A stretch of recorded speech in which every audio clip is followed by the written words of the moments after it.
की एकेकाळचं सभ्य निरागस दूरदर्शन ते हजारो चॅनल्स असलेलं आणि अध्यात्मापासून आर्थिक विषयांपर्यंत वेगवेगळ्या विषयांवरशी चॅनल्स असलेलं टीव्ही माध्यम ही स्थित्यंतराची रंजक अद्भुत गोष्ट नक्कीच आहे। या माध्यमातल्या त्रुटी दूर करायला ओटीटी नावाचं माध्यम पुढे आलं आणि घरातल्या छोट्या पडद्यावरून टीव्ही चॅनल्सची जागा ओटीटीला घेतली।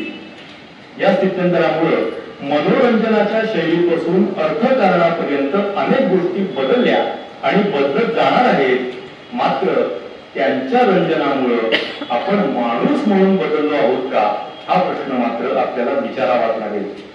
एकेकाळी मुलांना गोष्टी सांगणारे आजी आजोबा जर लागेल झालोची आणि माझ्या नवऱ्याची बायकोमध्ये व्यस्त झाले तर नातवंड हिरामंदी शेररॉक क्वीन बघणारच की। टीव्हीचा छोटा पडदा घरात मोठा पडदा तयार करत नाही का हे मात्र आपण बघितलं पाहिजे। पूर्वी टीव्हीचा छोटा पडदा घराचा आरसा होता, मात्र आता तो राहिलेला नाही ही गोष्टही तितकीच खरी। उलट जत्रेतल्या आरशाप्रमाणे आपलं साधं रूप बेढप आणि विचित्र स्वरूपात दिसायला लागलं आहे ही या माध्यमाची सगळ्यात मोठी त्रुटी आहे। त्यामुळं छोटा पडदा कितीही बदलू दे, आपण आपल्या हातात रिमोट ताकदीने राहील याची काळजी घेऊया। पडद्यावरच्या बदलांबरोबरच छोटा पडदा नात्यांमध्ये पडदा पाडत नाही का याचाही विचार करूया आणि या पडद्याचं महत्व आपल्या आयुष्यात छोटच राहूया याची काळजी घेऊया।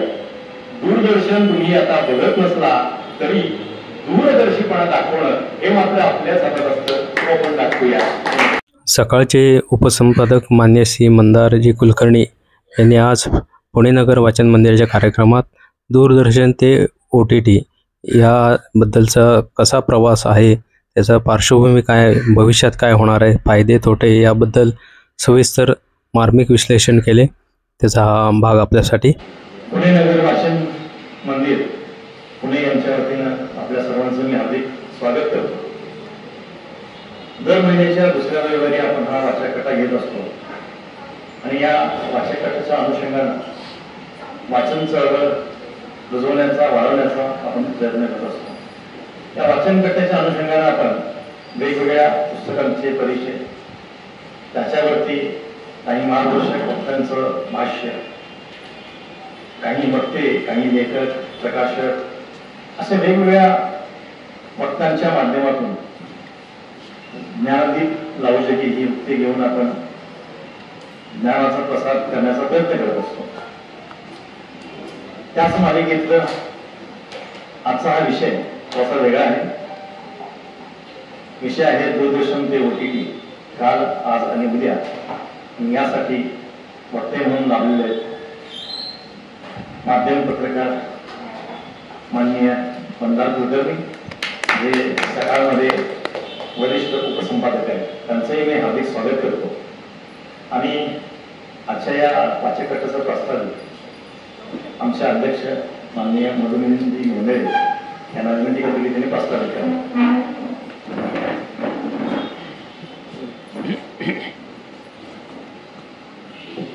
नमस्कार। प्रथमतः पुणे नगर वाचन मंदिराच्या वतीनं आपल्या सगळ्यांचं मी स्वागत करतो। पुणे नगर वाचन मंदिराला या 7 फेब्रुवारी 2025 ला 177 वर्ष पूर्ण। आणि हे वाचककट्ट्याच्या दिवशी सांगण्याचं अगदी महत्वाचं कारण म्हणजे ज्यांनी आपले ग्रंथालय उभं करण्यासाठी ज्यांनी प्रयत्न केले त्यांचा 9 तारखेला परवा स्मृती दिन होता। गोपाळ हरी देशमुख लोकहितवादी असं त्यांचं, लोकहितवादी याच नावाने ते प्रसिद्ध होते। आता लोकहितवादी त्यांना का म्हणत होते याच्यासाठी 1 तासभराचं व्याख्यान ठेवावं लागेल एवढं त्यांचं कार्य होतं। आता देशमुख ही त्यांच्या घरात होती, त्यांचं खरं गाव सिद्धय्या होतं, कोकणातले होते, परंतु काही गावातलं सारा गोळा करण्याचं काम त्यांच्या घराकडे होतं आणि खूप श्रीमंत होते। छोटीशी गोष्ट त्यांची सांगतो की लहान असताना चेंडू खेळता खेळता काही लहान मुलांचा चेंडू दुसऱ्यांच्या घरात गेला आणि तो हरवला. आता चेंडू काय परत मिळणार नाही. आणि मग 2-3 दिवसानंतर तो चेंडू त्यांच्याच घरातला एक मुलगा खेळण्यासाठी बाहेर घेऊन आला आणि ती सगळी मुलं म्हणजे हा आमचा चेंडू आहे, हा त्याच्याकडे कसा काय आला. तर तो मुलगा म्हणला माझ्या घरात सापडला ना, माझा चेंडू आहे. मग आता हे प्रश्न सोडवायचा कसा. मग हे सगळे लोकहितवादींकडे गेले की हा चेंडू आमचा आहे. लोकहितवादींनी त्या मुलाला बोलून घेतलं. त्याला म्हणले उद्या तुझ्या घरात हिऱ्याची आणखी समजा एखाद्याची हरवली तर ती तुझी होईल का. हा चेंडू तुझा आहे का. मग तो जरा दाबला. ते म्हणजे बघ तुला खेळायला चेंडू हवा आहे ना, तुला मी देतो, माझा चेंडू मी तुला देतो, पण तू या मुलांचा चेंडू कर. हे लहानपणापासूनच त्यांच्यावरती हे जे संस्कार होते ते त्यामुळे लोकहितवादी. अजून एक गोष्ट सांगण्यासारखी आहे. श्रीमंत होते त्यामुळे शाळेत जाताना त्यांना एक शिपाई न्यायला जायचा. शिपाई म्हणजे लहान मुलगाच होते आणि आणायला पण एक लहान मुलगा त्यांना जायचा. एक दिवशी काय झालं, खूप पाऊस आला आणि मग तो जो घरातला शिपाई होता त्याला सांगितलं की आपला गोपाळ भिजून येईल, तू जा आणि त्याला ते कापड वगैरे त्याच्या अंगावर घाल म्हणजे तो भिजत येणार नाही. गोपाळजी देशमुखांनी काय केलं, तर तो जे त्यांनी जे कापड आणलं होतं ते सांगितलं ते तुझ्याच टोप्यावर ठेव, मी तसाच येतो घरी. आणि घरी गेल्यानंतर आईला सांगितलं, आई तू त्याला नको का कापड द्यायला, तुला का भिजत येणार म्हणजे. आणि त्याच्या पुढे असं झालं की आईने जेव्हा त्याला पाठवण्याचा प्रसंग यायचा त्यावेळेला त्यालाही घोंगडी द्यायची त्या घराच्या मुलाला आणि याच्यासाठी कापड पाठवायचे. असे हे लोकहितवादी होते आणि त्यांची शतपत्रे म्हणून प्रसिद्ध आहेत, आपल्याकडे ती आहेत. शतपत्रे का, तर त्यांनी 108 पत्र लिहिली होती जी समाजाने विचार करून वागण्याचे, कसं वागावं त्याचा उल्लेख त्या पत्रांमध्ये आहे आणि म्हणून शतपत्रे म्हणून ती प्रसिद्ध आहेत. 108 पत्र आहेत ती आपल्या ग्रंथालयात आहेत. मी फार वेळ घेणार नाहीये, परंतु लोकहितवादींना पुणे नगर वाचन मंदिराच्या परिवारातर्फे मी स्वतःच्या नमन करतो आणि आजच्या जे आपण प्रमुख वक्त्यांचं भाषण ऐकण्यासाठी आलेला त्यांचं स्वागत करतो. त्यांना आपण जास्त वेळ देऊया. लोकहितवाद्यांसाठी आपण एक स्वतंत्र व्याख्यान आपल्याकडे आयोजित करूया. पुन्हा एकदा तुमचं सगळ्यांचं स्वागत करतो. जय हिंद, जय महाराष्ट्र. मी अस्मिता जातीयाला विनंती करतो की आजच्या त्यांचा परिचय करून द्या.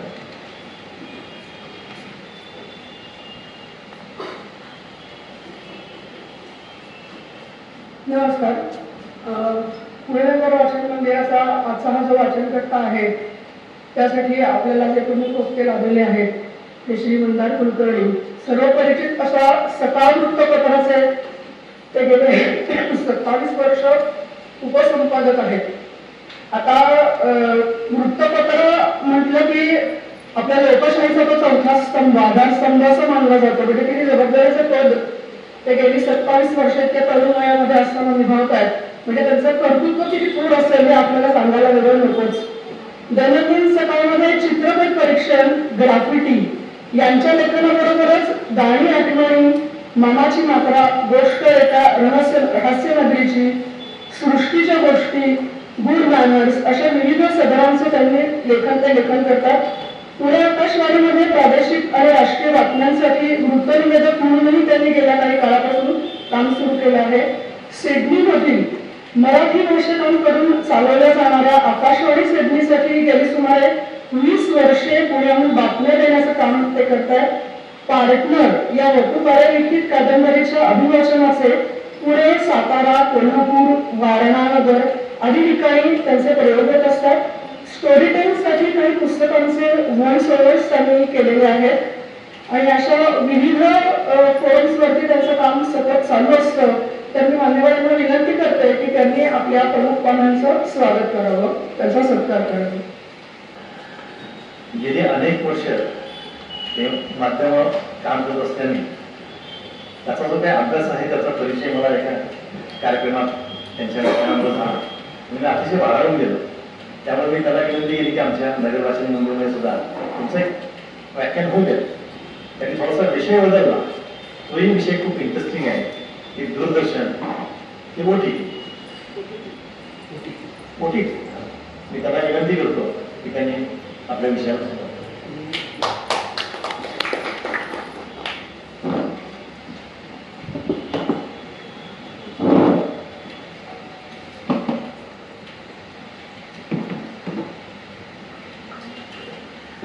नमस्कार.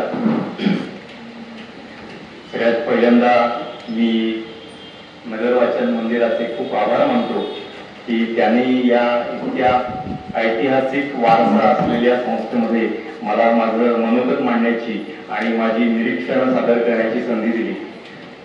एकीकडे शनिवारवाडा, दुसरीकडे नानावाडा, जवळ भिडेवाडा, पलीकडे विश्रामबागवाडा यांच्या सानिध्यात असलेलं हे नगर वाचन मंदिर आणि इथं मला माझं मनोगत सादर करण्याची संधी मिळते ही अतिशय आनंदाची गोष्ट आहे.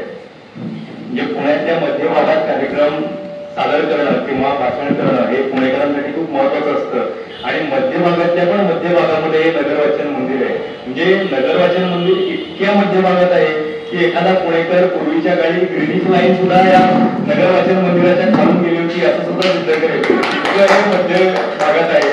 तर त्या ठिकाणी मला माझं मनोगत मांडण्याची संधी मिळते हे मला खूप आनंदाची गोष्ट वाटते. सगळ्यात आभार मी पहिल्यांदा दूरदर्शनच्या निर्मात्यांचे मानतो की रविवारी सकाळी 10:30 वाजता कुठल्याही मालिकेचा महा एपिसोड नाहीये. नाहीतर काय होतं की अनेकदा कुठलाही कार्यक्रम सादर करायचा असेल तर ज्येष्ठ नागरिकांच्या जाण्याची आणि येण्याची वेळ तिथल्या सगळ्या निर्मात्यांना गृहीत धरावी लागते. आता कुठल्याही लागेल झालं जी किंवा कुठला रेणुका माता किंवा बळमामा अशा कुठल्याही मालिकेचा महा एपिसोड नाही तर त्याच्याबद्दल दूरदर्शनच्या निर्मात्याचे मी आभार मानतो. मला खूप आनंद आहे की माझी आई आज या ठिकाणी उपस्थित आहे आणि माझी मुलगी सुद्धा उपस्थित आहे. तर माझ्या आधीची आणि पुढची अशा 2 पिढ्या माझ्या या भाषणाच्या दुसऱ्या प्रयोगाला उपस्थित आहेत त्याचा खूप आनंद आहे. आणि सगळ्यात महत्वाचं म्हणजे आज जो विषय मला निवडावासा वाटला किंवा त्याच्याविषयी बोलावंसं वाटलं त्याची 2 कारणं आहेत. एक म्हणजे मी स्वतः टीव्ही या माध्यमाचा आर्डंट फॅन आहे. म्हणजे मी सगळं काय म्हणतात खूप ताण असलेलं कामातून घरी गेल्यानंतर भाभीची घर पे है, जिजाजी छत पे है, मे आय कमिंग मॅडम, श्रीमान श्रीमती, येस बॉस अशा मालिकांचा भरभरून आस्वाद घेतो. म्हणजे भाभीजी घर पे है आणि जिजाजी छत पे है या मालिकांचे 1 किंवा 2 एपिसोड बघितल्याशिवाय मी झोपतच नाही. इतका मी टीव्ही माध्यमाचा आर्डंट फॅन आहे. त्यामुळे मला या छोट्या पडद्याची गोष्ट सांगावी वाटली. आणि सगळ्यात महत्वाचं म्हणजे एकीकडे मी या माध्यमाचा आर्डंट फॅन असलो तरी मला असं वाटतं की या छोट्या पडद्याची जी गोष्ट आहे ती खूप अद्भुत आहे, रंजक आहे, प्रसार आहे आणि ती गोष्ट आपल्याला सांगायला पाहिजे. तुम्ही जर बघितलं असेल तर गेल्या काही वर्षामध्ये अनेक प्रोडक्ट्स ही जशीच्या तशी राहिलेली आहेत. म्हणजे अगदी तुम्ही स्वयंपाकाचा झारा घ्या, पोळपाट टाकणं घ्या, रेफ्रिजरेटर घ्या, वॉशिंग मशीन घ्या, या प्रोडक्ट मध्ये किरकोळ काही वरवरचे बदल झाले असतील पण मूळ प्रोडक्ट्स ही तशीच्या तशी आहेत.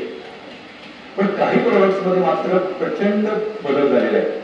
म्हणजे तुम्ही ऑडिओ प्रोडक्ट्स घ्या की ऑडिओ प्रोडक्ट्स मध्ये पूर्वीच्या काळी कॅसेट्स होत्या, मग कॅसेटच्या नंतर सीडी आल्या, सीडीच्या नंतर MP3 आल्या आणि आता आपल्याला फिजिकल ऑडिओ प्रोडक्ट्स दिसतच नाहीत. कारण आपल्याला मोबाईलच्या माध्यमातून आपण वायफायच्या माध्यमातून अनेक गोष्टी ऐकू शकतो, बातम्या ऐकू शकतो, गाणी ऐकू शकतो. अगदी साधं उदाहरण झालं त्याचं तर अनेक बल्बमध्ये वायफाय स्पीकर्स असतात. तर तुम्ही आकाशवाणीच्या बातम्या म्हणजे AIR न्यूज नावाचं ऍप आहे ते ऍप जर वायफायच्या माध्यमातून त्या बल्बला जोडलं तर तुम्ही बल्ब मधून सुद्धा आकाशवाणीच्या बातम्या ऐकू शकता. इतक्या प्रकारे या ऑडिओ प्रोडक्ट्स मध्ये बदल झालेले आहेत. आणखी एका प्रोडक्ट मध्ये बदल झालेले ते म्हणजे कॉम्प्युटर. पूर्वीच्या काळी कॉम्प्युटर खूप मोठे होते, मग नंतर ते छोटे झाले, त्यांची रुंदी कमी झाली. आज तुम्ही बघितलं तर खूप मोठ्या प्रमाणात कॉम्प्युटरच्या स्क्रीन दिसतात. अक्षरशः भिंती एवढ्या कॉम्प्युटरच्या स्क्रीन्स असू शकतात. त्याच्यामध्ये पूर्वीच्या काळी विंडोज असायचं, आज अनेक त्याच्यामध्ये बदल झाले. तर जसं ऑडिओ प्रोडक्ट्स मध्ये बदल झाले, कॉम्प्युटरच्या प्रोडक्ट्स मध्ये बदल झाले, तसेच या टीव्ही नावाच्या प्रोडक्ट मध्ये खूप बदल झाले, म्हणून सुद्धा या छोट्या पडद्याची ही अद्भुत रंजक आणि रसाळ कहाणी सांगावी असं मला तुम्हाला वाटलं. तुम्ही बघा या प्रोडक्ट मध्ये किती बदल झाले. पूर्वीच्या काळी तुम्हाला आठवत असेल तर आपल्या घरी पोर्टेबल टीव्ही असायचा एवढासा, किंवा काही जणांकडे जर जास्त पैसे असतील तर आणखी मोठा असायचा.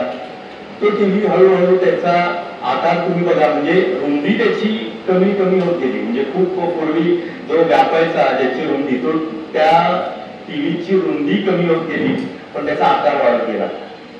पूर्वीच्या काळी या टीव्हीचा आकार साधारण माझ्या हाताच्या एवढा असेल, तर आज अक्षरशः भिंत भरून सुद्धा टीव्ही तुम्ही घरामध्ये लावू शकता. इतक्या मोठ्या प्रमाणात टीव्हीचा आकार बदललाय. पूर्वीचा टीव्ही हा ब्लॅक अँड व्हाईट होता, तो आता रंगीत झालेला आहे. पूर्वी तुम्ही बघितलं असेल तर टीव्ही मध्ये सतत व्यत्यय नावाची पाटी यायची. आज तुम्ही विना व्यत्यय विना अडथळा टीव्ही बघू शकता. पूर्वीच्या काळी टीव्ही मध्ये सतत अशा एक वर वर जाणाऱ्या अशा रेषा असायच्या, तुमचे डोळे अक्षरशः बघून ते दुखायचे. आज तुम्ही बघितलं तर कुठल्याही रेषा न येता अक्षरशः खूप लांबच्या क्रिकेटचा बॉल सुद्धा तुम्हाला टीव्हीच्या स्क्रीनवर अगदी स्पष्टपणे दिसू शकतो. इतक्या प्रकारे क्रिस्टल क्लिअर अशा प्रकारे टीव्हीचं प्रक्षेपण तुम्ही बघू शकता. फक्त एवढंच नाही तर प्रक्षेपणामध्ये सुद्धा बदल झाले. पूर्वीच्या काळी एकच वाहिनी असायची दूरदर्शन नावाची, आज अनेक वाहिन्या झालेल्या आहेत. तुम्ही टीव्हीवर ओटीटीचे कार्यक्रम बघू शकता, टीव्हीचे कार्यक्रम पॉज करून बघू शकता, रिवाइंड करून बघू शकता, मोबाईलवर टीव्ही बघू शकता. अशा प्रकारे गेल्या काही वर्षामध्ये इतक्या मोठ्या प्रमाणात बदल झालेलं दुसरं कुठलंही माध्यम नाही. म्हणून सुद्धा मला असं वाटलं की छोट्या पडद्याची कहाणी आपण सांगायला पाहिजे. दुसरं असं आहे की छोट्या पडद्यासाठी जे काम करतात ते त्या माध्यमाकडे तितक्या तटस्थपणे बघत नाहीत. आणि जे लोक बोलतात, म्हणजे जे कुलकर्णींच्या साहित्यापासून गिरीशच्या साहित्यांपर्यंत जे बोलतात, त्यांना छोटा पडदा ही गोष्ट सांगावीशी आहे असं वाटत सुद्धा नाही. म्हणून मला असं वाटतं की या दोन्हीचा आपण सुवर्ण मध्ये साधून ही छोट्या पडद्याची गोष्ट सांगावी.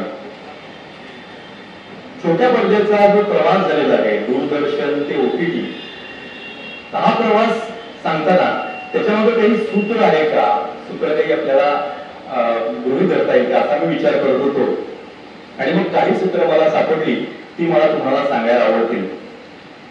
सगळ्यात पहिलं सूत्र म्हणजे प्रबोधन रंजन ते थकवणारं रंजन. तुम्ही जर पूर्वीच्या काळी दूरदर्शनचे कार्यक्रम बघत असाल तर त्याच्यामध्ये काय काय असायचं. एकीकडे मालिका असायच्याच, पण मालिकांच्या बरोबरीने आणखीन काय असायचं तर आमची माती आमची माणसासारखा कार्यक्रम असायचा, साहित्यविषयक कार्यक्रम असायचा, शब्दांच्या पलीकडले नावाचा साहित्यावर आधारित कार्यक्रम असायचा. अनेक कार्यक्रम असे असायचे जे प्रबोधन करायचे. याच्याबरोबर आणखीन एक गोष्ट होती की त्या काळात दूरदर्शनचे कार्यक्रम हे सभ्य होते, सुसंस्कृत होते. घरातले सगळे जण एकत्रपणे बसून दूरदर्शनचे कार्यक्रम बघू शकायचे, आस्वाद घेऊ शकायचे. त्यामुळं त्या काळात रंजन होतच दूरदर्शनचे कार्यक्रम बघणं म्हणजे, पण त्या रंजनाला एक प्रबोधनाची जोड होती. त्यामुळं त्या रंजनाला प्रबोधन रंजन म्हणू आपण किंवा निरागस रंजन म्हणू.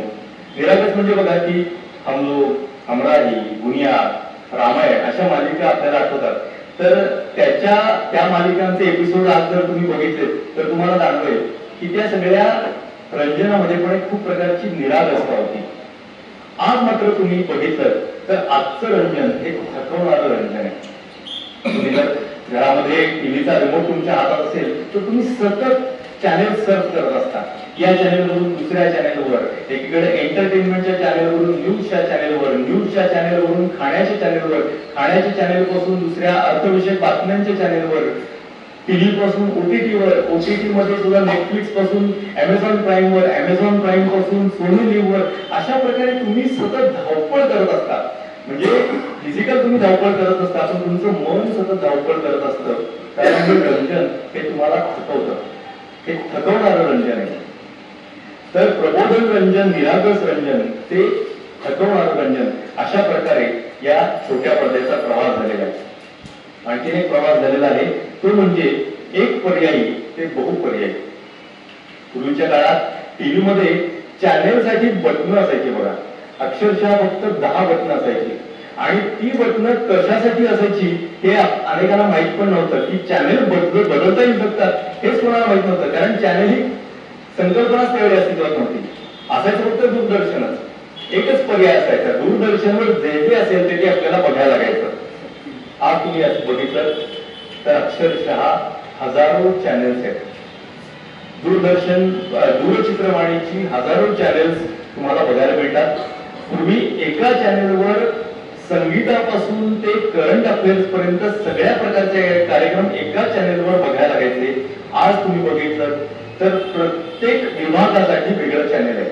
संगीतासाठी वेगळी चॅनेल्स आहेत, एंटरटेनमेंटसाठी वेगळी चॅनेल्स आहेत, करंट अफेअर्ससाठी वेगळी चॅनेल्स आहेत, प्रवासाची ज्यांना आवड आहे त्या प्रवासाची माहिती सांगणारी, खाण्याविषयी माहिती सांगणारी वेगळी चॅनेल्स आहेत. अशा प्रकारे हजारो चॅनेल्स तुमच्या रंजनाची भूक भागवण्यासाठी सज्ज आहेत. याच्याबरोबर दूरदर्शनच्या या टीव्हीच्या बरोबरीनं OTT पण आता त्याची जोड मिळालेली आहे आणि त्यात पण कितीतरी पर्याय तुमच्याकडे उपलब्ध आहेत. त्यामुळे एक पर्यायी ते बहुपर्यायी अशा प्रकारे छोट्या पडद्याची वाटचाल झालेली आहे. आणखी एक प्रकारे वाटचाल झाली आहे ती म्हणजे एकाधिकारशाही ते लोकशाही. पूर्वीच्या काळामध्ये दूरदर्शनचे कार्यक्रम आपण जेव्हा बघायचो तेव्हा एक प्रकारे एकाधिकारशाही होती. म्हणजे दूरदर्शन हे त्यावेळी सरकारी माहिती आणि प्रसारण मंत्रालयाच्या अखत्यारीत असायचं आणि ते जे कार्यक्रम दाखवायचे तेच कार्यक्रम आपल्याला बघायला लागायचे. तुम्हाला आठवत असेल की जर कुठल्या महत्वाच्या व्यक्तीचं निधन झालं तर 3-3 दिवस दुखवटा असायचा आणि आपल्याला फक्त संगीताचे कार्यक्रम ऐकायला लागायचे. आज मात्र तशी परिस्थिती नाही. आज अक्षरशः एक प्रकारे माध्यमांचं लोकशाहीकरण झालेलं आहे. लोकशाहीमध्ये जसं प्रत्येकाला आवाज मिळतो तसा या रंजनामध्ये पण प्रत्येकाला आवाज मिळालेला आहे आणि प्रत्येक जण त्याला पाहिजे तसं रंजन या छोट्या पडद्याच्या माध्यमातून करून घेऊ शकतो. आणखी एक प्रवास असा झालेला आहे की एकाधिकारशाहीकडून लोकशाहीकडे जसा प्रवास झालेला आहे तसा लोकशाहीकडून बेबंदशाहीकडे पण छोट्या पडद्याचा प्रवास झालेला आहे. म्हणजे एकीकडं सगळ्यांना या छोट्या पडद्यावर त्यांचं रंजन करण्यासाठी करून घेण्यासाठी आवाज मिळालेला आहे पण त्याचबरोबर त्यांच्या मनाचा गोंधळ सुद्धा झालेला आहे. बेबंदशाही आहे. म्हणजे एकीकडं तुम्हाला बाळू मामा ही सिरियल आवडत असो किंवा नसो तुम्हाला ती अमुक वाहिनीवर त्यावेळी बघावी लागेल म्हणजे लागेल. लागेल झालं जीचा विषय तुम्हाला आवडो किंवा न आवडो तुम्हाला तो त्यावेळी बघावा लागेल म्हणजे लागेल. एखादी व्यक्तिरेखा तुम्हाला आवडो किंवा न आवडो तुम्हाला ती व्यक्तिरेखा त्या मालिकेमध्ये बघावी लागेल म्हणजे लागेल. याचं कारण एक प्रकारे बेबंदशाही सुद्धा आलेली आहे. ती कशी आली ते पण आपण पुढच्या काळामध्ये बघूच या. आणखी एक प्रवास झालेला आहे तो म्हणजे दर्जापासून संख्येपर्यंतचा.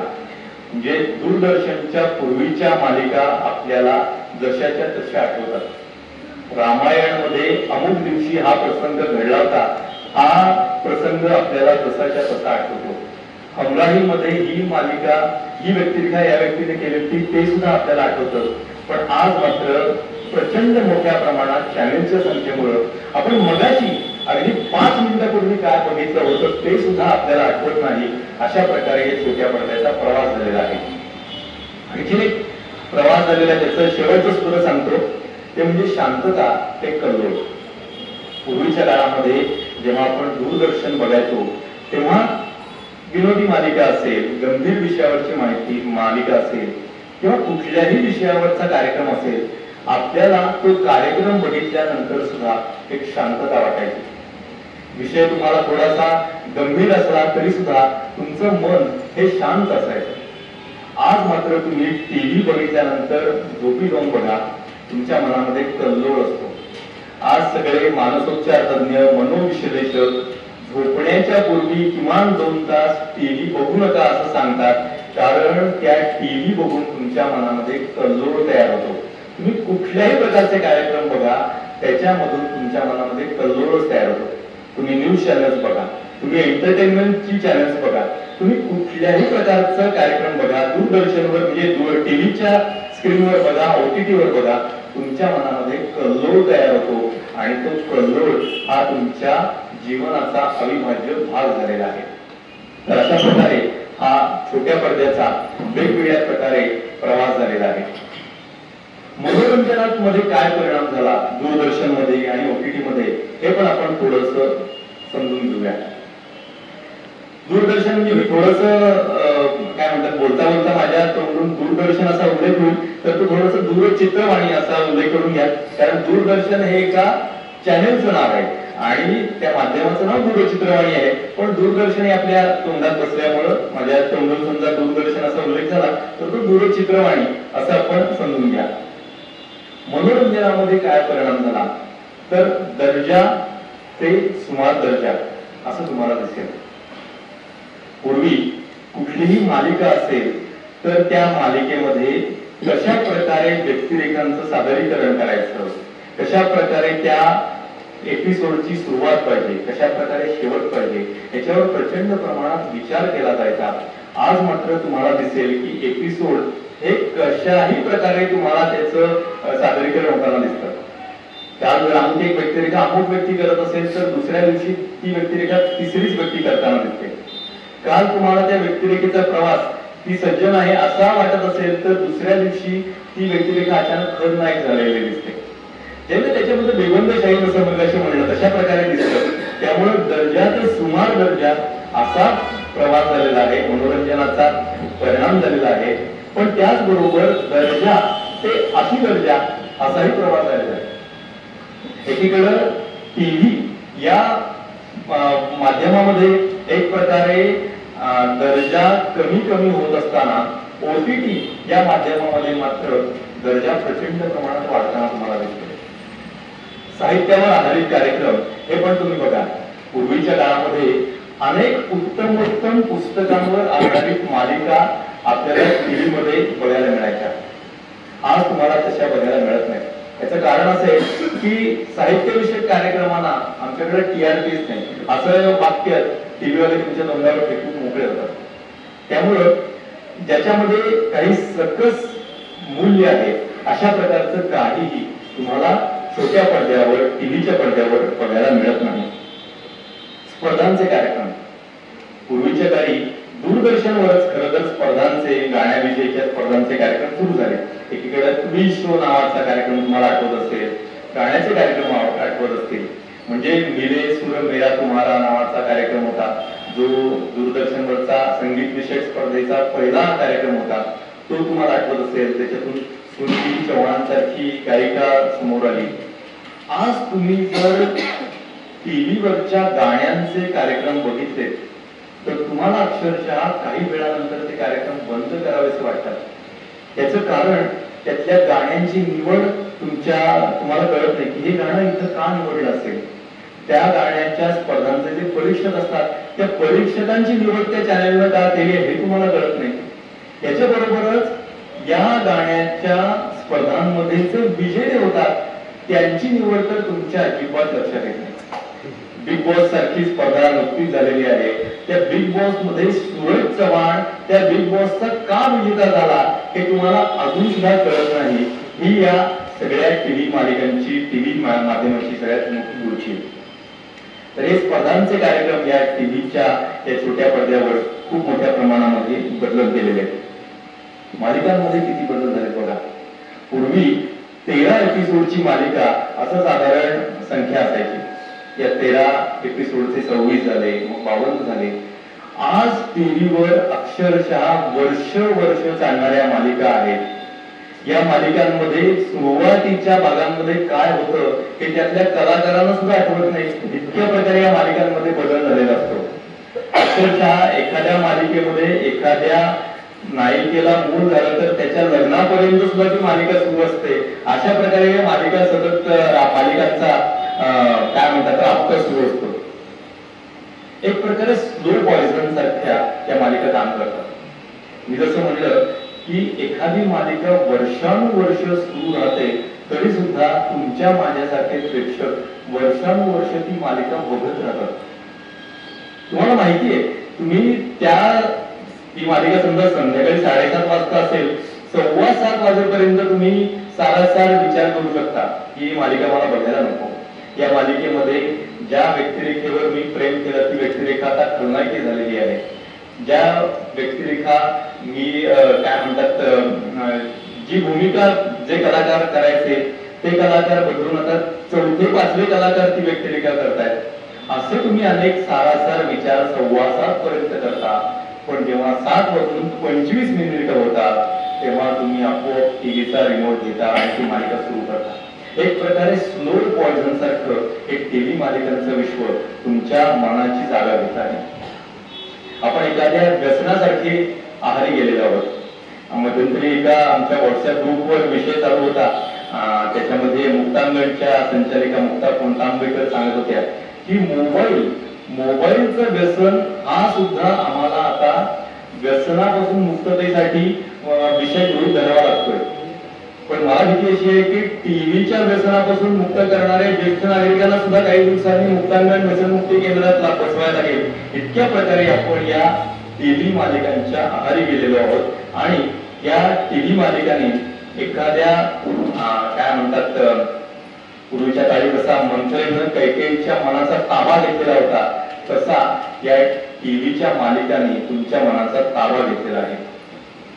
एकीकडे दूरदर्शन मध्ये दर्जा ते सुमार दर्जा असं सगळं प्रवास होत असताना ओटीटी मध्ये मात्र खूप वेगळंच विश्व आहे।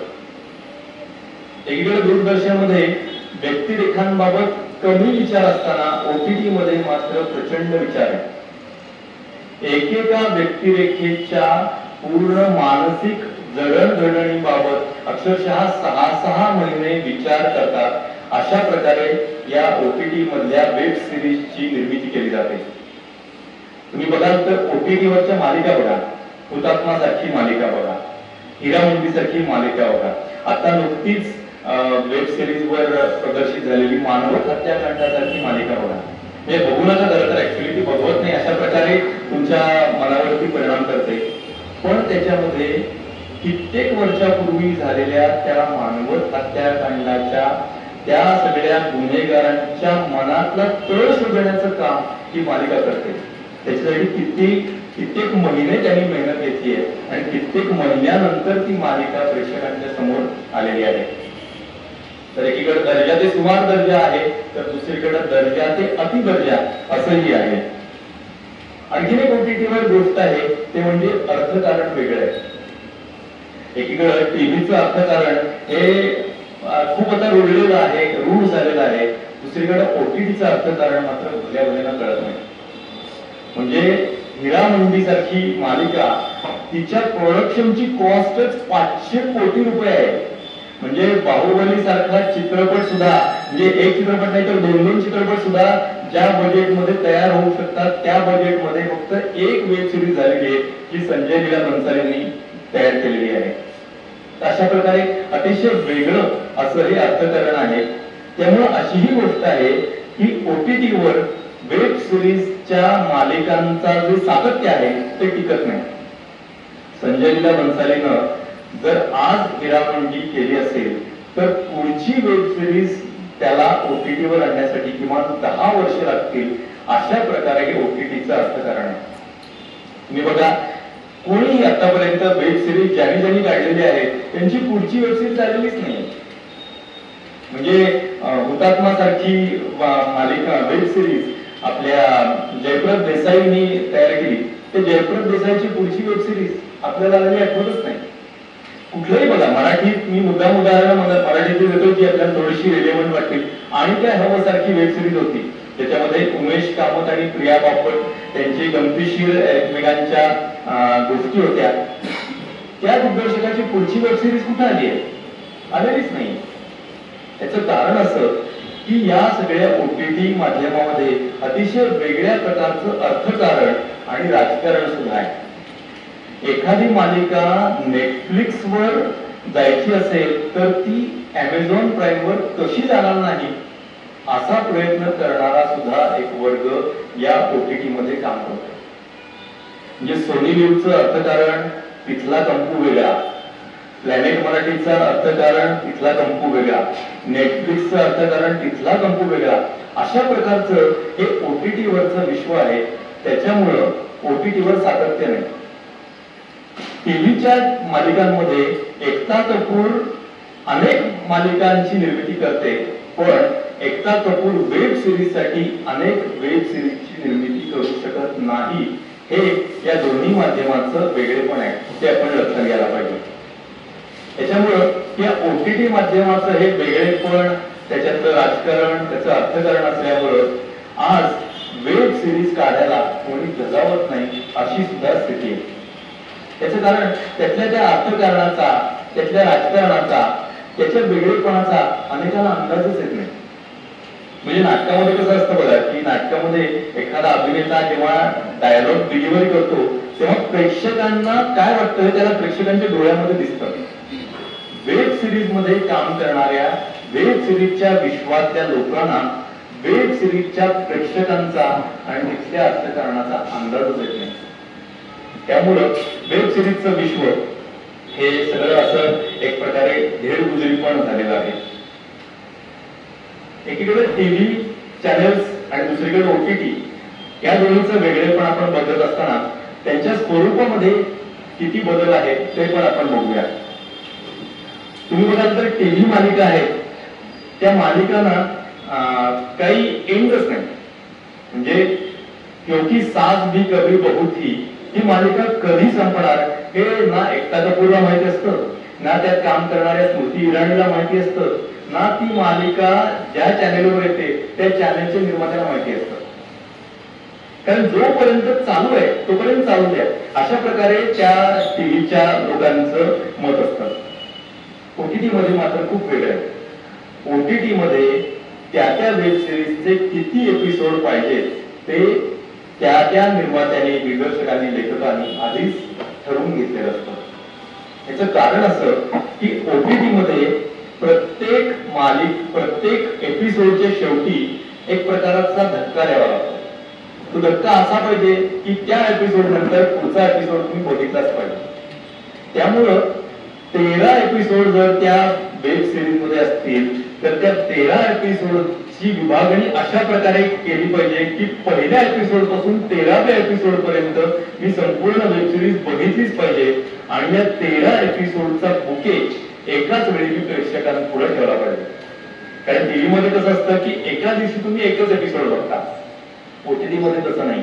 OTT मध्ये तुम्हाला पहिल्यापासून शेवटपर्यंत सुद्धा ती मालिका बघण्याची मुभा आहे.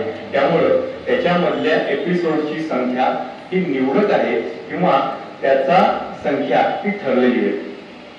टीव्ही मध्ये जसं आपण मगाशीच बघितलं की व्यक्तिरेखांबाबत विचार तितकासा नाही. म्हणजे विचार नाही असा नसतो, विचार असतो, पण तो सखोल विचार नसतो. एखादी व्यक्तिरेखा पुढच्या एपिसोड मध्ये कशी वागणार हे मला आज माहित नसेल तर त्या व्यक्तिरेखेबाबत मी विचार करतो असं कसं म्हणायचं. तर या टीव्हीच्या चॅनेल्स मध्ये हा विचार नाही आहे आणि दुसरीकडे OTT मध्ये मात्र हा विचार खूप मोठ्या प्रमाणावर आहे. टीव्ही मध्ये AP किंवा TRP त्यांचे दबाव आहेत तर दुसरीकडे OTT मध्ये कमी दबाव आहे. आणखी एक गोष्ट आपल्या सगळ्यांना लक्षात येत असेल की या टीव्ही आणि OTT यांच्यामध्ये एक वर्गीय वेगळेपण आहे का. म्हणजे टीव्ही म्हणजे बहुजन वर्गाचा आणि OTT म्हणजे अभिजन वर्गाचा, अशा प्रकारे या दोन्हीमध्ये भेद झाला आहे का असा आपण विचार करायला हरकत नाही. म्हणजे इथं आपण जातीवाद धरायला नको, पण समूह अशा अर्थानं आपण बघूया की टीव्हीचे प्रेक्षक आहेत हे प्रचंड प्रमाणात आहे. म्हणजे त्यांची संख्या लाखो कोट्यवधींमध्ये आहे. त्यामुळे टीव्ही हे बहु म्हणजे अनेक अशा अर्थानं अनेक जणांचं म्हणून बहुजन अशा प्रकारे माध्यम झालेलं आहे आणि दुसरीकडे OTT मात्र अभिजन असं माध्यम झालेलं आहे. त्याचं कारण टीव्हीचं तुम्ही एखादं चॅनल तुम्हाला बघायचं असेल तर त्यासाठी तुम्हाला टाटा स्कायच्या किंवा डिश टीव्हीच्या सबस्क्रिप्शन मध्ये तुम्हाला सगळी चॅनेल्स बघायला वापरायला मिळतात. पण OTT मध्ये मात्र तुम्हाला प्रत्येक OTT प्लॅटफॉर्म साठी वेगळं सबस्क्रिप्शन द्यावं लागतं. ते सबस्क्रिप्शन बहुजन वर्गाला म्हणजे अनेक जे लोक जिथं रंजन घेतात त्या वर्गाला परवडणारं नसतं, म्हणून तिथं अभिजन वर्ग येतो. म्हणजे त्याला फक्त रंजनाचीच गरज आहे आणि दर्जात्मक रंजनाचीच गरज आहे असा प्रेक्षक OTT वर येतो, म्हणून तिथं अभिजन वर्ग येतो असं आपल्याला दिसतं. आणखीन एक फरक आहे तो म्हणजे वयाचा. टीव्ही हे माध्यम आता जास्तीत जास्त ज्येष्ठ नागरिक किंवा महिला या वर्गानं व्यापलेलं आहे आणि OTT हे माध्यम मात्र तरुण वर्गानं व्यापलेलं आहे. पूर्वीच्या काळी टीव्ही हे माध्यम सुद्धा तरुण मंडळी बघायची. म्हणजे तुम्हाला आठवत असेल की MTV, VTV अशी तरुणांसाठीची चॅनेल्स टीव्ही माध्यमावर सुरू झाली. पण आत्ताच्या काळात कुठल्याही टीव्ही वाहिन्या तरुणांसाठी कार्यक्रम देत नाही किंवा फक्त तरुणांवर्गावर लक्ष ठेवून कुठलीही वाहिनी तयार होत नाही. काही वर्षापूर्वी स्टारनं स्टार वन नावाची एक वाहिनी आणली होती ज्याच्यामध्ये सगळे तरुणांसाठीचे कार्यक्रम होते. ही वाहिनी नंतर बंद पडली. त्याचं कारण तरुण वर्गानं त्या वाहिनीकडे पाठ फिरवली. त्याचं कारण असं आहे की टीव्ही हे माध्यम आता तरुणांचं राहिलेलं नाही. तरुण वर्ग हा केव्हाच त्या माध्यमाकडे पाठ वळून दुसऱ्या माध्यमाकडे गेलेला आहे. दूरदर्शनवरून OTT कडे जो प्रवास झालेला आहे तो प्रवास जेव्हा आपण त्याचा विचार करतो तेव्हा तो प्रवास ही अनेकांची गरज पण होती. तुम्ही जर बघत असाल तर घराच्या हॉलमध्ये जेव्हा ज्येष्ठ नागरिक किंवा घरातले काका काकू आई वडील हे जर लागेलं झालं की माझ्या नवऱ्याची बायको अशा मालिका बघत असतील आणि जर अर्ध्या तासाच्या मॅरेथॉन मालिका ते जर बघत असतील तर घरातल्या तरुण वर्गाला बघण्यासाठी वेगळं माध्यम निवडण्याची गरज होतीच. तो ती गरज शोधत होता, ती गरज भागवण्याची आणि मग त्याला पहिल्यांदा YouTube सापडलं आणि मग YouTube नंतर OTT सापडलं. त्यामुळे दूरदर्शनवरून OTT वर हा जो प्रवास झालेला आहे तो एका वर्गाची गरज सुद्धा होती. दुसरीकडे तंत्रज्ञानाची पण गरज होती. टीव्ही मध्ये तुम्ही जेव्हा एखादी मालिका बघता तेव्हा काही ठिकाणी टीव्ही मध्ये सोय आहे की ती मालिका तुम्हाला रेकॉर्ड करून ठेवता येते, ती मालिका पॉज करता येते, ती मालिका रिवाइंड करता येते. जसं टाटा स्काय तुम्ही घेतलं तर टाटा स्काय प्लस नावाच्या जे हे आहे काय म्हणतात टीव्ही डिश आहे त्याच्यामध्ये तुम्ही ते सगळं रेकॉर्ड करू शकता, पॉज करू शकता, रिवाइंड करू शकता. पण बहुतांश वर्गासाठी ही सोय उपलब्ध नाहीये. त्याच्यामुळं एकीकडे आजचा सगळा जमाना तंत्र साक्षर होत असताना टीव्ही मध्ये मात्र असं होत नसल्यामुळं तंत्राची पण ती गरज होती. म्हणजे लागीर झालेलीचा एखादा एपिसोड माझा जर आज मिस झाला तर मला तो उद्या बघता येण्याची सोय पण पाहिजे होती. ती टीव्ही माध्यमात त्या काळी नव्हती. म्हणून मग ते जे एपिसोड असायचे ते युट्यूबवर टाकण्याची मग एक प्रथा सुरू झाली. मग नंतर त्या चॅनलनी त्यांचे वेगळे प्लॅटफॉर्म सुरू केले, वेगळ्या वेबसाईट सुरू केल्या. हे सगळं होतं. पण एक प्रकारे ही तंत्रज्ञानाची पण गरज होती की ज्याच्यामध्ये मला माझं चॉईस पाहिजे. तर अशा प्रकारे चॉईस देण्यासाठी सुद्धा OTT हे तंत्रज्ञान, OTT हा प्लॅटफॉर्म त्यासाठी मदतीला आला. काही गोष्टी अशाही आहेत की OTTच्या काही मर्यादा पण आहेत. एकीकडे आपण असं म्हणलं की दूरदर्शनच्या मर्यादा आपण दाखवल्या, दूरदर्शनचं बलस्थान आपण बघितलं, पण OTTच्या पण मर्यादा आहेत. जसं मी म्हणलं की त्याचं अर्थकारण वेगळं आहे, त्याचं राजकारण वेगळं आहे, त्यातली कंकुशाही वेगळी आहे, त्यातल्या तंत्रज्ञानाच्या पण मर्यादा आहेत. जर तुम्ही Amazon प्राईम घेत असाल तर त्याच्यामध्ये जे काही वेब सिरीज, चित्रपट उपलब्ध आहेत ते सगळे तुम्हाला विनामूल्य बघायला मिळतीलच असं नाही. तुम्ही Amazon प्राईमचं सबस्क्रिप्शन घेतल्यानंतर सुद्धा त्यातल्या एखाद्या चित्रपटासाठी तुम्हाला वेगळे 199 रुपये द्यावे लागतात. तर अशा प्रकारे पुन्हा जसं काय म्हणतात स्वप्नामधून स्वप्न, स्वप्नामधून स्वप्न अशा प्रकारे तो चित्रपट आला होता तशा प्रकारे पैशामधून पैसे, पैशामधून पैसे अशा प्रकारे पण OTT वर हे सगळं अर्थकारण आहे. त्यामुळे OTT या माध्यमाला खूप मर्यादा आहेत. दुसरं असं आहे की टीव्ही या माध्यमाला जसं मास अपील आहे तसं OTT या माध्यमाला नाही. बाळूमामा ही मालिका तुम्हाला आवडो न आवडो तिचे लाखो कोट्यावधी प्रेक्षक आहेत. पण हिरामंडी मालिका तुम्हाला आवडली तरी तिच्या प्रेक्षकांची संख्या ही लाखो कोट्यवधी पर्यंत जाऊ शकणार नाही, ही सुद्धा वस्तुस्थिती आहे. त्यामुळे OTT या माध्यमाला पण खूप मर्यादा आहेत. आणखीन एक मर्यादा सगळ्यात महत्वाची म्हणजे दूरदर्शनचं स्वरूप हे पूर्वीचं सभ्य सुसंस्कृत स्वरूप होतं.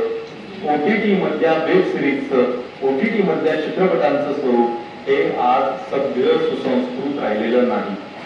OTT वर जे काही कार्यक्रम असतात त्या कार्यक्रमांमधलं जो काही काय म्हणतात व्हायोलन्स आहे, त्याच्यामधली लैंगिकता आहे, ती अशा प्रकारे आहे की घरामधले सगळेजण एकत्र बसून OTTचे कार्यक्रम बघू शकत नाहीत. दुसरं, OTT मधल्या निर्मात्यांनाही असं वाटतंय की आम्हाला सभ्य सुसंस्कृत जर आम्ही कंटेंट दिला तर तो प्रेक्षक बघणार नाही.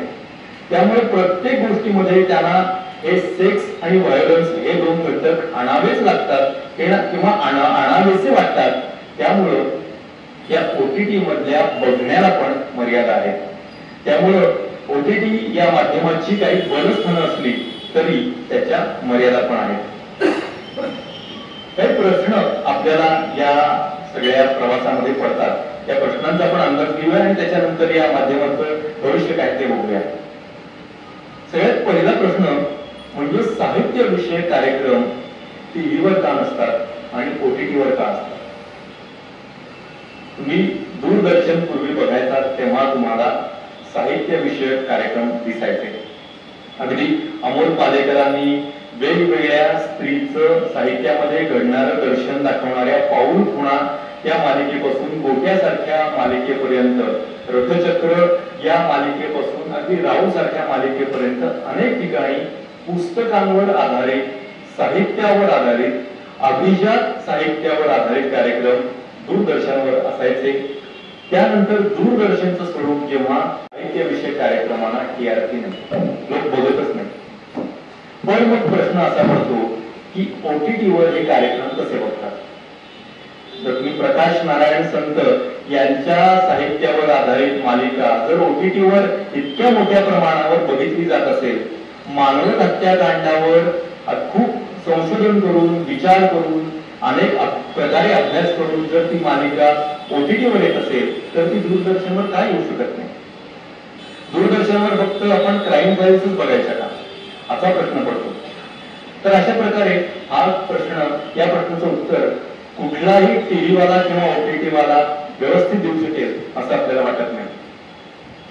टीव्हीला मोठ्या प्रमाणात बॅकग्राऊंड म्युझिक का. तुम्ही जर कुठल्याही मालिका बघितल्यात तर त्या मालिकांमध्ये खूप कर्कश असा आवाज असतो, खूप कर्कश असं बॅकग्राऊंड म्युझिक असतं. त्याचं कारण ते लोक असं सांगतात की आमच्या मालिका जेव्हा महिला बघतात तेव्हा त्या स्वयंपाक करत करत त्या मालिका बघत असतात. त्यामुळं त्यांना एक प्रकारे जोडण्यासाठी आम्हाला हे असं बॅकग्राऊंड म्युझिक द्यावं लागतं.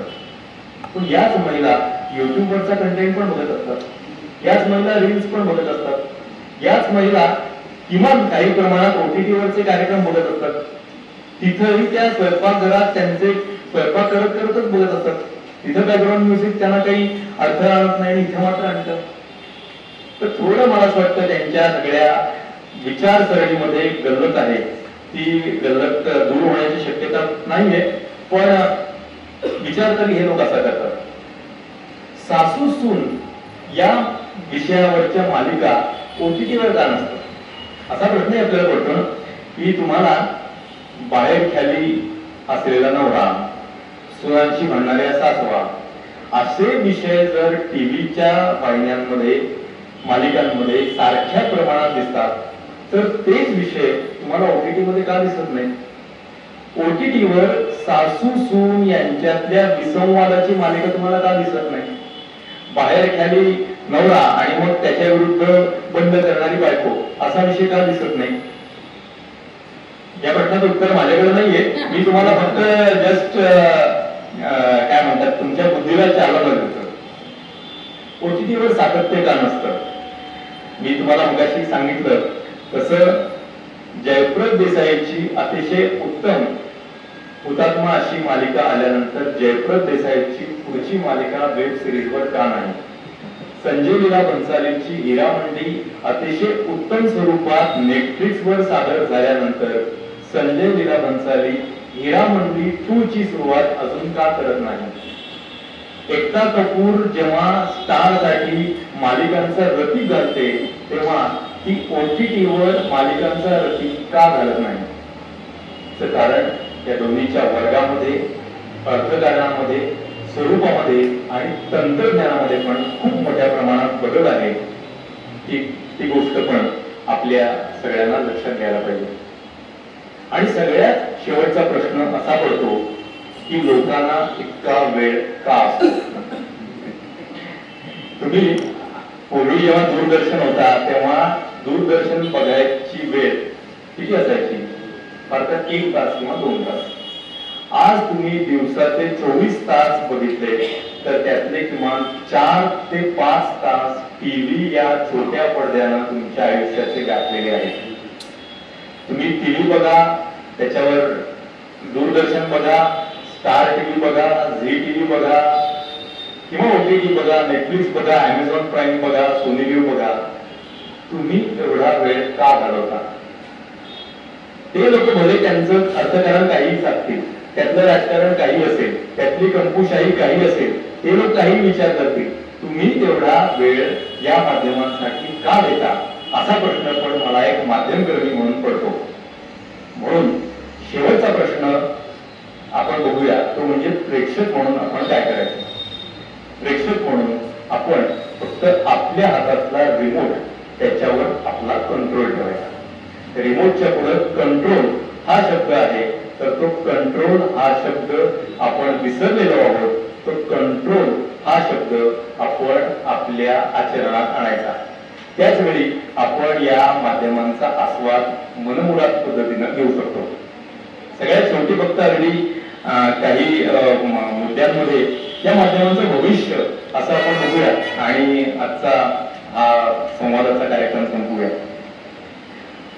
जेव्हा मी टीव्हीचा विचार करतो, OTTचा विचार करतो, तेव्हा त्या माध्यमांचं पुढे काय होईल असा मला एक माध्यमकर्मी किंवा टीव्हीचा चाहता म्हणून अनेकदा पडतो. आणि जेव्हा असा प्रश्न पडतो तेव्हा मी त्याचा विचार करतो आणि मग मला उत्तर सापडतं की टीव्ही म्हणजे पारंपरिक टीव्ही हे जे स्वरूप आहे ते याच्या पुढं कालबाह्य होईल. आज सुद्धा तुम्ही बघितलं तर टीव्हीच्या पडदा आपल्या घरात असला तरी त्या पडद्यावर आपण अनेकदा YouTube बघतो, नेटफ्लिक्स बघतो, अमेझॉन प्राईम बघतो. टीव्हीचा जो पडदा आहे त्याच्यामध्ये टीव्ही बघण्याचं प्रमाण हे हळूहळू कमी होत चाललेलं आहे. म्हणजे माझ्या घरामध्ये माझा मुलगा टीव्हीच्या माझ्या पडद्यावर टीव्हीचे कार्यक्रम कधी बघत असेल असं मला आठवत सुद्धा नाही. त्याच्या दृष्टीनं टाटा स्काय नावाचा रिमोट अस्तित्वातच नाही. त्याच्या दृष्टीनं तो जो टीव्हीचा पडदा आहे तो फक्त Amazon Prime, Netflix, Sony LIV अशा प्रकारच्या OTT प्लॅटफॉर्मसाठीच आहे. तर पारंपरिक टीव्ही हा कालबाह्य होईल, न्यूज चॅनल्स कालबाह्य होतील. खरं तर हा खूप मोठा विषय आहे. न्यूज चॅनल्स किंवा एकूण वृत्त हे माध्यमाचं भविष्य. पण न्यूज चॅनल्स आज ज्या स्वरूपात सादर होत आहेत ते स्वरूप लोकांच्या मनामध्ये कल्लोळ करणारं आहे, लोकांना पाहिजे त्या प्रश्नांची उत्तरं न देणारं आहे, लोकांच्या मनात गोंधळ वाढवणारं आहे. म्हणून न्यूज चॅनल्स हे सुद्धा काही वर्षांनी कालबाह्य होतील. आता ती काय म्हणतात त्याचे आपल्याला काही उदाहरणं दिसत आहेत. त्याच्या पुढच्या काळामध्ये हळूहळू ही चॅनल्स हस्तगत होत जातील. OTT सुद्धा बंद होतील असं एक माझं स्वतःच काय म्हणतात निष्कर्ष आहे. तो कदाचित कशा प्रकारे होईल का नाही मला माहित नाही. याचं कारण मी तुम्हाला सांगितलं तसं की OTT या माध्यमाचं अर्थकारण इतक्या वेगळ्या प्रकारचं आहे.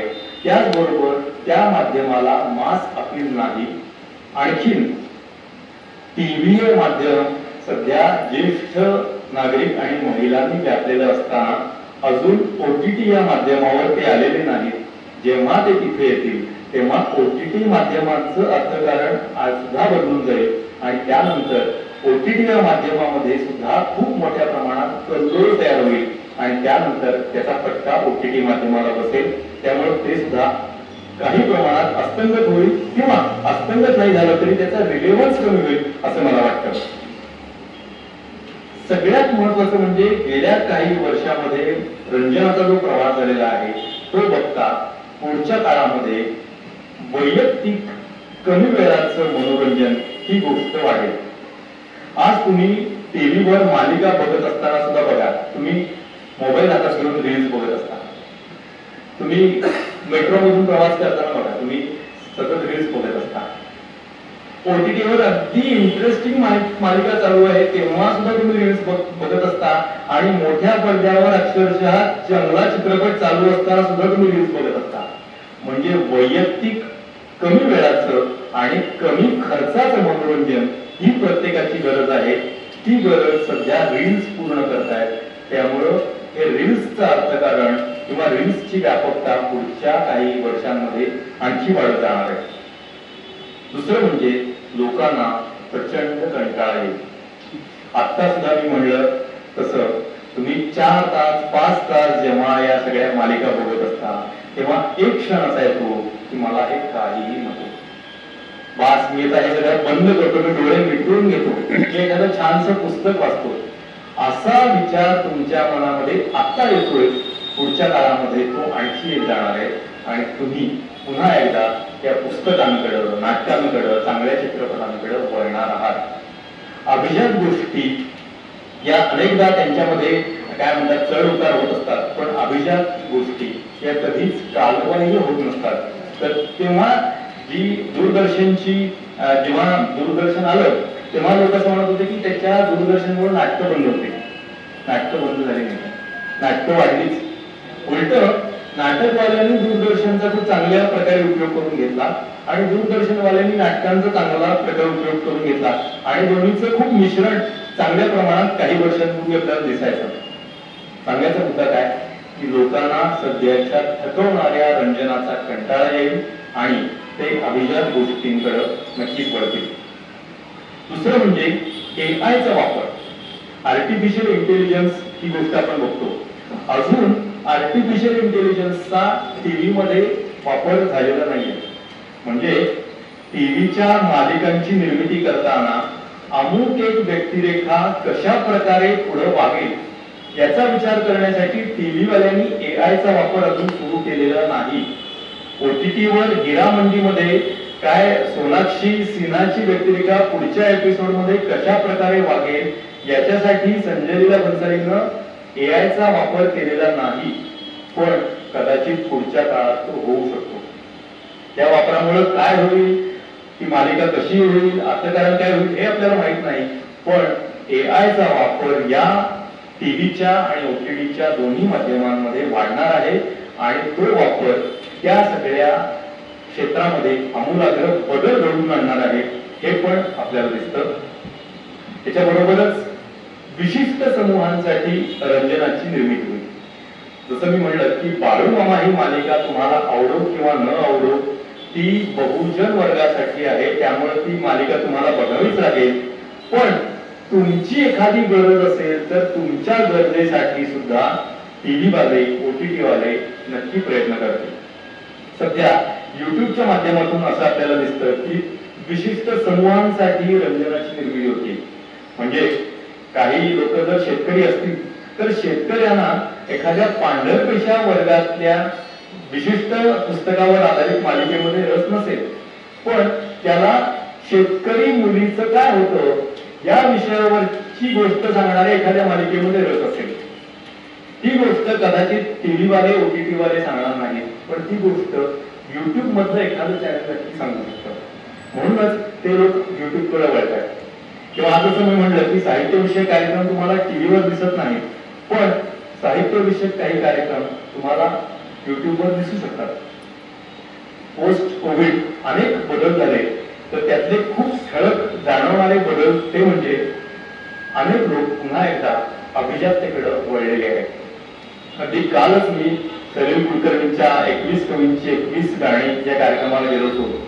मला खूप धाकधूक होती की ज्या कवींची नावं आपल्याला माहिती नाही, ज्या कार्यक्रमामध्ये कुठली गाणी असणार हे आपल्याला माहिती नाही, ज्या कार्यक्रमामध्ये आयुष्यावर बोलू काही सारखं काय म्हणतात लोकप्रिय ज्याचं स्वरूप नाही, अशा कार्यक्रमाला लोक गर्दी करतील का?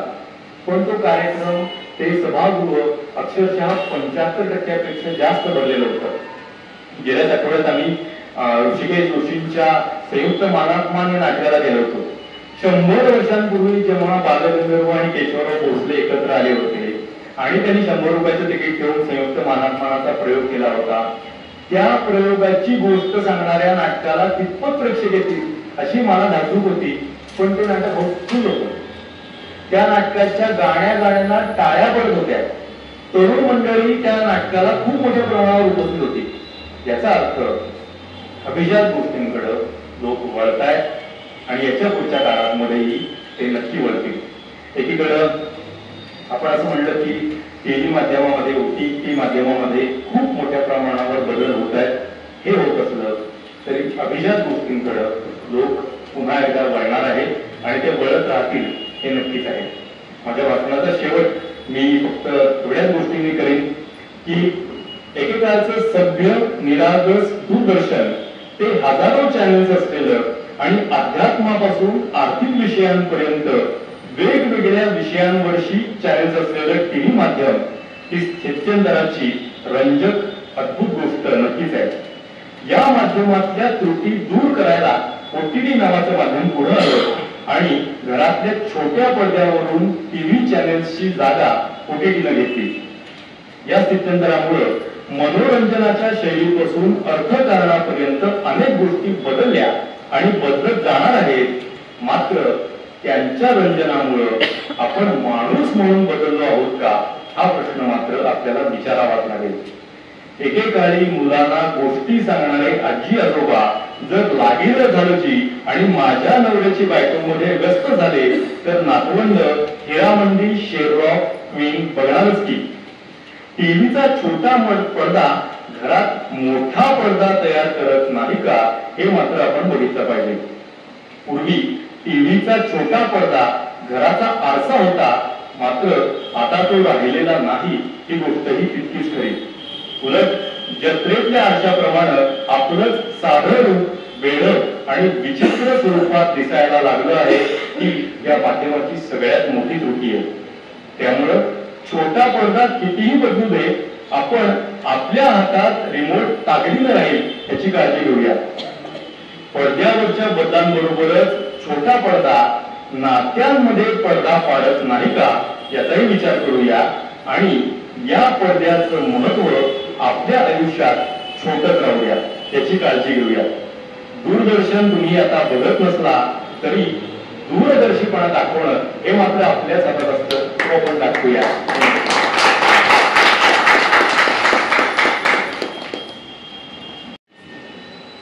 माध्यमांचा प्रभाव असलेल्या जगात सध्या आपण जगतोय.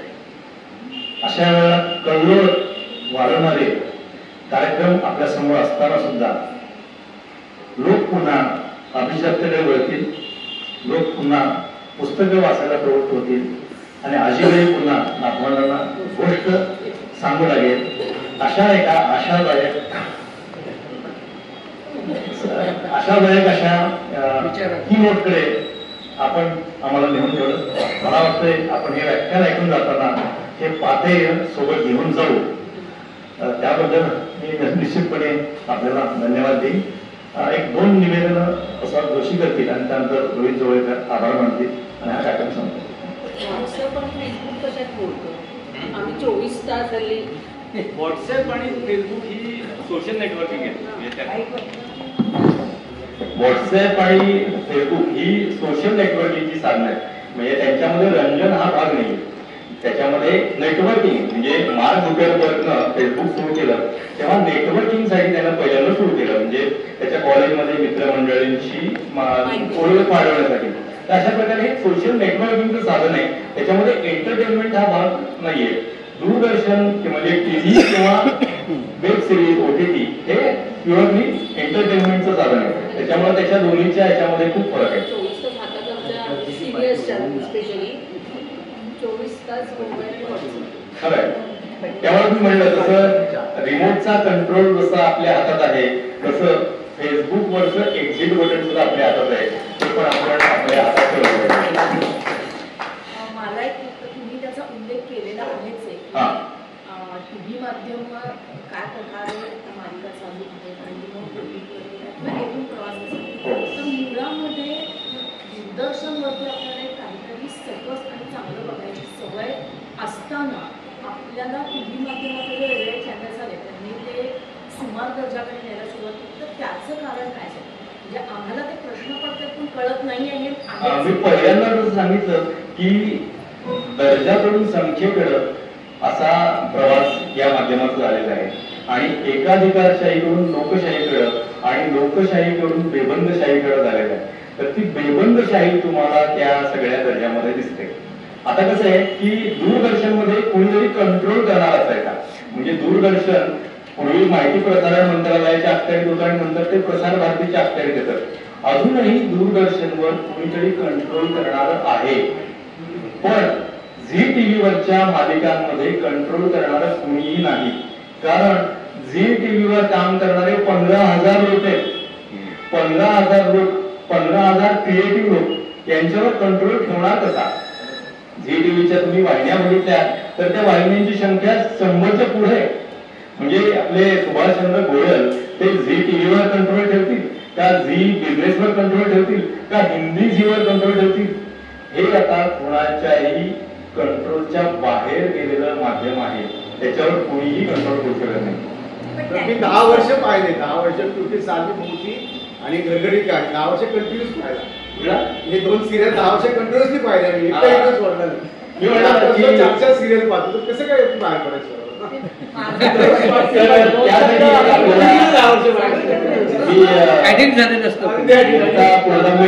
उदाहरण दिलेलं आहे की येरवड्यामध्ये मुक्तांगण व्यसनमुक्ती केंद्र आहे.